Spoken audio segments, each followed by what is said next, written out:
Thanks for joining us this afternoon. Now, the mudslinging continues in the campaigns. You know, I'm a big boy. I understand in the campaigns you're looking to put your best foot forward, and sometimes that means you're going to sling some mud at your opponent if you can say that they're dirty and I'm not or whatever. Well, I'm going to bring another one of the CD3 candidates on with me. Right now, I want to introduce to you Mr. Steve Moak. Mr. Moak, are you there? I am there. Thanks, Mike. I appreciate you being on the air with us for a few minutes. And a tough race. I mean, there's a bunch of people in this race. It's a tight race. Before we get into you specifically, talk to me about this mudslinging stuff you're seeing with some of the other candidates. What's your take on all of this stuff? Well, you know, Mike, it's kind of like a car wreck. I guess we can't help but look at it, but my goal is to stay out of it. You know, and that's obviously, I think that's a good tactic to have. Now, have they slung anything your way? Have you seen any of this stuff come at you? No, not particularly. I mean, what I think when I'm out there talking to voters is they really want to know what my plan is, what are the issues, how we're going to solve the problems, not this other stuff that everybody else seems to be talking about. And that's funny because I think you're right. When you ask voters, they say, we're sick of the mudslinging, let's talk about the issues. But then when the mudslinging starts, everybody wants to know what's going on with the mud. Like you said, it's like the car wreck. Everybody says they're there to see the race, but when the crash happens, that's what everybody leaves talking about. So let's talk about your campaign. Tell me a little bit about why you decided to get into such a crowded race and what sets you apart from some – because there's a lot of people I've said on the air that I respect. What sets you apart from some of them? And let's start with what sets me apart. Well, first, I've never been in politics before. I've been in business in Arizona for almost 23 years now. And it's really my business experience that sets me apart. I've worked in large corporations like Avon Products and American Express, but then also in 1988, I moved out to Arizona and started a small business that grew to be quite large and actually was on the Inc. 500 fastest growing list 5 times in a row. So I understand business needs from a small company and a large company. It's something nobody else in this race has. I think another thing that sets me apart is the pledge that I've made to be responsible for getting the budget balanced.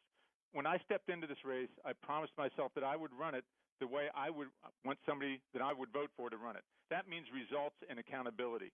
And so that's what I've done with the pledge of saying if the federal government does not balance the budget in 6 years, I want to fire myself because I think that's the biggest issue facing our nation right now. And then the last thing that sets me apart is really the work that I've been doing in the state and in the community with Not My Kid and other nonprofits to really make Arizona an even better place to live. And that Not My Kid nonprofit, great idea. You know, the drug testing and the things like that, a phenomenal idea.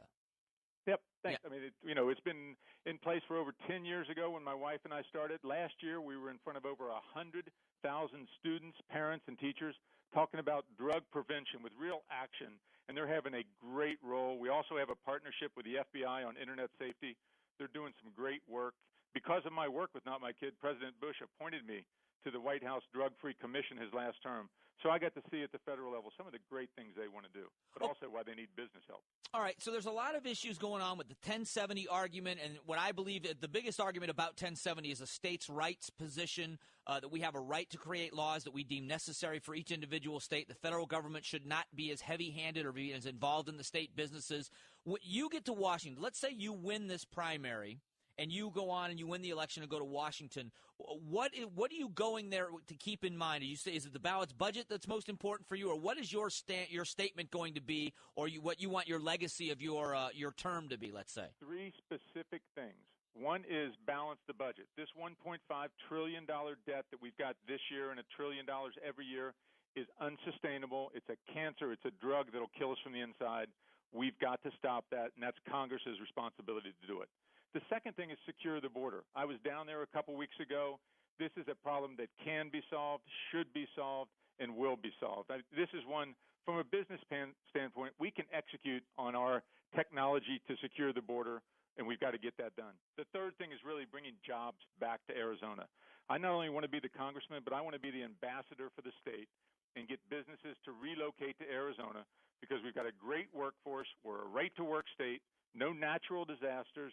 We need to work on our tax structure, but we need to get more jobs back to Arizona, and I can do that. Okay.